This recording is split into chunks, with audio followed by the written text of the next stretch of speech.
Hello student, आज अपने topic करेंगे एकत्रीकरण या एकत्रित करना या गैदरिंग। वन के पदार्थों को एकत्रित करने की क्रियाएं एकत्रीकरण कहलाती है। वन के पदार्थों को एकत्रित करने की क्रियाएं दो प्रकार की हुआ करती हैं। पहली जीवन निर्वाह के लिए एकत्रित करना और दूसरी व्यापार के लिए एकत्रित करना। जीवन निर्वाह के लिए एकत्रित करना उन प्रदेशों में होता है जिनमें विज्ञान तथा तकनीकी अविकसित दशा में है। ये क्षेत्र आर्थिक दृष्टि से पिछड़े हुए हैं। व्यापार के लिए एकत्रित करना उन प्रदेशों में होता है जिनमें विज्ञान तथा तकनीकी का विकास अच्छा हुआ है। अब अपने थोड़ा डिटेल में इन टॉपिक को करेंगे। पहला, जीवन निर्वाह के लिए एकत्रित करना। वनों में निवास करने वाला मानव वर्ग अपनी जीविका निर्वाह के लिए वनों से प्राप्त वस्तुओं को एकत्रित किया करता है। ये एकत्रित किए जाने वाले पदार्थ अगर 5 प्रकार के होते हैं। पहला, भोजन के लिए फल, कंदमूल, पुष्प, जंगली शहद आदि एकत्रित करना। दूसरा, वस्त्रों के लिए वृक्षों की शाल, पत्तियां और घास एकत्रित करना।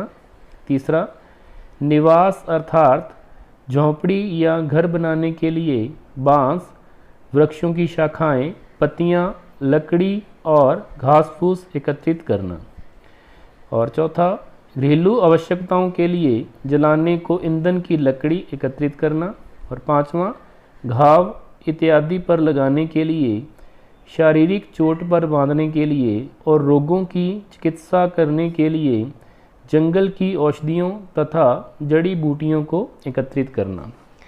दूसरा पार्ट है व्यापार के लिए एकत्रित करना। व्यापार के लिए वन के पदार्थों को एकत्रित करने के विचार से तथा वृक्षों और पौधों के विभिन्न अंगों जैसे जड़ों, पत्तियों, शालों, पुष्पों, फलों आदि से सार निकालने के उद्योगों के विचार से विश्व के वनों को ही 2 मुख्य प्रकारों में वर्गीकृत करते हैं। पहला, उष्णकटिबंधीय वन और दूसरा, उपोष्ण तथा समशीतोष्ण वन। इन दोनों प्रकार के वनों से अलग अलग प्रकार की वस्तुएं एकत्रित की जाती हैं। इनमें प्रमुख पदार्थों के एकत्रीकरण का उल्लेख नीचे किया गया है। सबसे पहले है उष्णकटिबंधीय वनों का एकत्रीकरण। उष्णकटिबंधीय वनों में एकत्रित किए जाने वाले मुख्य पदार्थ निम्नलिखित हैं। सबसे पहले है फल। उष्णकटिबंधीय और मानसूनी वनों से अनेक प्रकार के जंगली फल, जंगली केला, जंगली आम, जामुन, गुल्लर, बेर, महुआ, कैथ, खजूर, ताड़, नारियल आदि प्राप्त होते हैं। यद्यपि इन फलों के बाग लगाए जाते हैं तथापि जंगली फल प्राकृतिक उत्पादन के रूप में भी एकत्रित किए जाते हैं। भोजन पूर्ति के अलावा इस प्रकार के फलों को बाज़ारों में बिक्री के लिए भी भेजा जाता है। दूसरा है गोंद और लाख। अनेक प्रकार के गोंद जैसे बबूल या कीकर का गोंद, ढाक का गोंद, सेमल का गोंद तथा लाख और वार्निश के पदार्थ भिन्न भिन्न प्रकार के वृक्षों से एकत्रित किए जाते हैं। तीसरा है चर्म शोधक पदार्थ। चमड़े और खालों को साफ करने और शोधन करने या रंगने से वे मुलायम, मजबूत और टिकाऊ हो जाती हैं और सड़ती नहीं है। शोधक तत्व टैनिन बहुत से वृक्षों की शालों से या शालों में होता है। ग्रान अर्थात मैंग्रोव के पेड़ों की शाल और पत्तियां बड़ी मात्रा में यूरोप और अमेरिका को निर्यात की जाती हैं। बबूल की शाल, कीकर, शोकरा, प्लाश और कत्था की शालों में भी शोधक तत्व खूब होता है। चेस्टनट का अंत्यकाष्ठ तथा दक्षिणी अमेरिका के वृक्ष क्वा वक्रो की लकड़ी भी चमड़ा रंगने के काम आती है। भारत में हर्ड, बहेड़ और आंवला के फलों में टैनिन की बड़ी मात्रा होती है। ये फल भारी मात्रा में यूरोपीय देशों तथा अमेरिका को निर्यात किए जाते हैं। अगला पार्ट है पत्तियाँ। ताड़ की पत्तियों और शीशम जैसे पौधों की रेशेदार मोटी पत्तियों से चटाइयाँ, हैट, थैले, टोकरियाँ आदि बनाई जाती हैं। कुछ पत्तियों को जैसे तुलसी, जंगली चाय आदि को पेय पदार्थों की भांति प्रयोग किया जाता है। बहुत सी पत्तियों के रसों से औषधियाँ बनाई जाती हैं। कुछ पत्तियों से सौंदर्य प्रसाधन बनाए जाते हैं। झोंपड़ियाँ बनाने के लिए भी अनेक वृक्षों की पत्तियों को काम में लाया जाता है। कार्नोबा ताड़ की पत्तियों के रस से एक प्रकार का मोम बनाया जाता है। अगला है रबर और बलाटा। उष्णकटिबंधीय वनों में रबर के वृक्ष होते हैं। इन वृक्षों के रस से रबर बनाई जाती हैं जो बिजली का सामान और परिवहन गाड़ियों के लिए ट्यूब, टायर बनाने के काम आती हैं। इसी प्रकार के एक दूसरे वृक्ष से बलाटा नामक पदार्थ बनाया जाता है जो बिजली की तारों का रोदन के लिए और मशीनों के पट्टे या बेल्ट बनाने में प्रयोग किया जाता है। बलाटा के मुख्य प्रयोग समुद्री तारों के निर्माण में, मशीन चलाने वाले बेल्ट और गोल्फ की गेंदों के कवर बनाने में किया जाता है। अगला है चिकिल। चिकिल एक प्रकार का चबाने वाला गोंद होता है जो उष्णकटिबंधीय वनों में उत्पन्न होने वाले जपोटा नामक वृक्ष के दूधिया रस से तैयार किया जाता है। चिकिल गोंद के गट्टे नावों पर लादकर बंदरगाहों में लाए जाते हैं। यहाँ से उनका निर्यात संयुक्त राज्य अमेरिका तथा अन्य देशों को होता है। आगे है गिरीदार फल। उष्णकटिबंधीय आर्द्र वनों में बहुत से वृक्षों के फल गिरीदार होते हैं जिनको वहाँ के निवासी भोजन की भांति या अन्य कार्यों में प्रयोग करते हैं। विभिन्न प्रदेशों से कई प्रकार के फल भारी मात्रा में विदेशों को निर्यात किए जाते हैं जिनके बहुत से उपयोग हैं। बबासू ताड़ के फल से पेंटों, वार्निश के रंगों को सुखाने वाले तेल प्राप्त होते हैं। कई ऐसे तेल जो साबुन बनाने, मोमबत्तियों के निर्माण, नकली मक्खन जिसे मार्गेरीन कहते हैं और ग्लिसरीन बनाने में प्रयोग किए जाते हैं, वे उष्णकटिबंधीय गिरीदार फलों से प्राप्त किए जाते हैं। इनमें से कुछ निम्नलिखित प्रकार के हैं।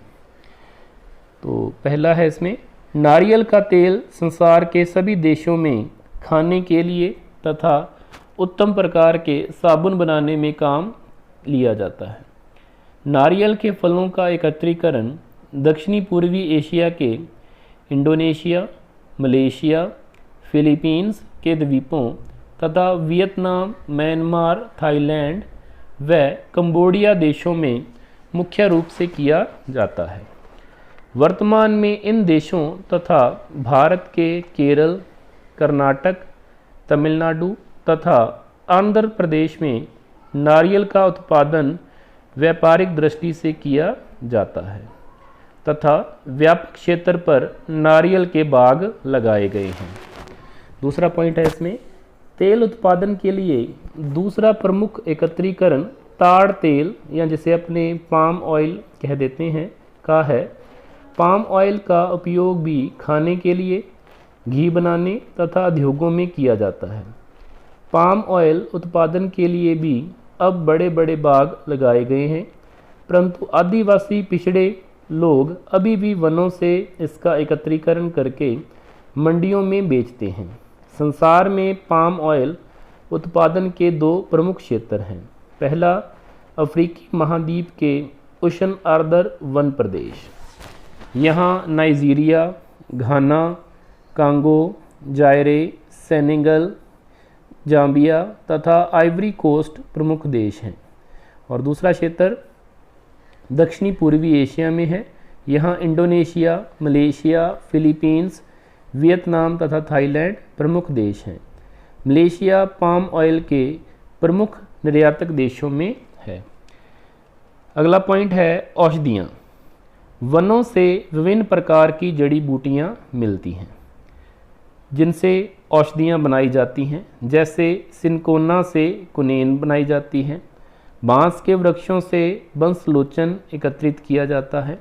प्राचीन काल से ही आखेट करने वाले मनुष्य अपने बानों और वर्षों को विषाकित करने के लिए वनों से कई प्रकार के विष एकत्रित करते रहे हैं। युद्धों के लिए भी विष एकत्रित किए जाते रहे हैं। विषों के अलावा अमृत के समान गुणकारी औषधियों की जड़ी बूटियां भी वनों से एकत्रित की जाती हैं। सिनकोना वृक्ष की शाल से कुनेन बनाई जाती है। ये वृक्ष 200 सेंटीमीटर से 320 सेंटीमीटर तक की वार्षिक वर्षा के वनों में उष्णकटिबंध तथा उपोष्णकटिबंध में 1500 मीटर ऊंची पहाड़ियों पर उगते हैं। दक्षिणी अमेरिका में कोलंबिया, इक्वेडोर, पेरू और बोल्विया के क्षेत्रों में तथा भारत, श्रीलंका और जावा के वनों में सिनकोना वृक्ष होते हैं। भारत, श्रीलंका और जावा में तो इस वृक्ष के रोपण द्वारा बागान उगाए जाते हैं। वर्तमान काल में कुनेन का सबसे बड़ा उत्पादक जावा है। चिरायता, पित्तपापरा, हर्ड, बहेड़ा, आंवला, दारू हल्दी, जायफल, जावित्री, अकरकरा, दालचीनी, नागकेशर, भिलावा, कुसुम, गिलोय, चित्रक, मोथा, अतीस इत्यादि हजारों प्रकार की औषधियों को वनों से एकत्रित करके नगरों को भेजा जाता है। अगला पॉइंट है भोजन के मसाले, जैसे काली मिर्च, लौंग, इलायची, तेज़पत्ता आदि दक्षिणी भारत, श्रीलंका, इंडोनेशिया और उसके समीपवर्ती द्वीपों से एकत्रित करके विभिन्न देशों को भेजे जाते हैं। अब इसके बगीचे लगाए जाते हैं। कपूर के जंगली वृक्ष जापान, ताइवान, दक्षिणी चीन के वनों में 1000 मीटर से कम ऊंचे ढालों पर भारी वर्षा के क्षेत्रों में उत्पन्न होते हैं। यद्यपि कृत्रिम कपूर ने प्राकृतिक कपूर के उत्पादन को कम कर दिया है, फिर भी अच्छी मात्रा में प्राकृतिक निर्यात होता है। भारत में हिमालय के वनों से हजारों रोगों की चिकित्सा में प्रयोग की जाने वाली औषधियाँ बनाने के लिए बहुत प्रकार की जड़ी बूटियाँ एकत्रित की जाती हैं। मध्य प्रदेश के वनों तथा अन्य प्रदेश के वनों में भी इनको एकत्रित किया जाता है। अगला पॉइंट है रेशों के पदार्थ। विभिन्न प्रकार के वनों में से विभिन्न प्रकार के रेशों के पदार्थ एकत्रित किए जाते हैं, जिनसे आसन, चटाई, बोरे, जाल, रस्से, हैट और घटिया वस्त्र बनाए जाते हैं। बंगेला नामक पौधों की शाल जूट की भांति मोटे वस्त्र बनाने में प्रयोग की जाती है। भिमल वृक्ष की शाल के रेशे से रस्सियाँ और डोरियाँ बनाई जाती हैं। आक, सेमल आदि फलों के डोडों में एक प्रकार की रुई निकलती है जो रेशम के समान मुलायम होती है। उसे गद्दों में भरते हैं तथा उसको रुई में मिलाकर वस्त्र भी बनाए जाते हैं। अगला टॉपिक है समशीतोष्ण कटिबंधीय तथा उपोष्ण कटिबंधीय वनों में एकत्रीकरण। समशीतोष्ण कटिबंधीय तथा उपोष्ण कटिबंधीय वनों में एकत्रीकरण का उद्योग इतना अधिक विस्तृत नहीं है जितना कि उष्णकटिबंधीय वनों में है।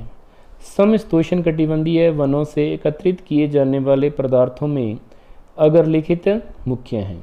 सबसे पहले है चर्म शोधक पदार्थ। संयुक्त राज्य अमेरिका, पूर्व सोवियत संघ, जर्मनी और फ्रांस के वनों से विभिन्न प्रकार के वृक्षों की शालें चमड़ा शोधने और रंगने के लिए इकट्ठी की जाती हैं। इसमें ओक, हेमलॉक और चेस्टनट की शालों का प्रयोग सबसे अधिक होता है। भूमध्य सागरीय देशों में सुमेक वृक्ष की शाल तथा टर्किश ओक वृक्ष के फल उत्तम प्रकार के चर्म शोधक होते हैं। वर्तमान काल में कई प्रकार के खनिजों का प्रयोग चमड़ा शोधने के लिए किया जाता है।